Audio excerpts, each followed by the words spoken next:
আসসালামু আলাইকুম ওয়া রাহমাতুল্লাহ। সুপ্রিয় সম্মানিত দর্শক ও শ্রোতা, আজকে আমরা জানব যে পবিত্র রমজান মাসে, মাহে রমজানে আমরা যে শেষ রাতের যে খাবারটা খাই, এটাকে আমরা অনেকেই সেহরি বলি, অনেকেই সাহারি বলি। আসলে এর সঠিক শব্দটা কোনটি, এই বিষয়ে কিন্তু অবশ্যই আমাদের জানতে হবে। কেননা রাসূলুল্লাহ সাল্লাল্লাহু আলাইহি সাল্লামের সুন্নাহ হলো সেহরি খাওয়া।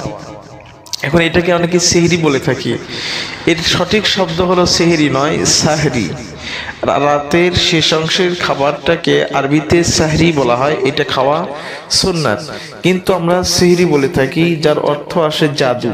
না জানার কারণে আমরা কিন্তু বেশিরভাগ সময় সেহরি বলে থাকি। তো আমরা সেহরি আর বলবো না, এটাকে আমরা সাহরি বলবো। এটা হলো রাতের খাবার, শেষ অংশের খাবার, একে সাহরি বলে।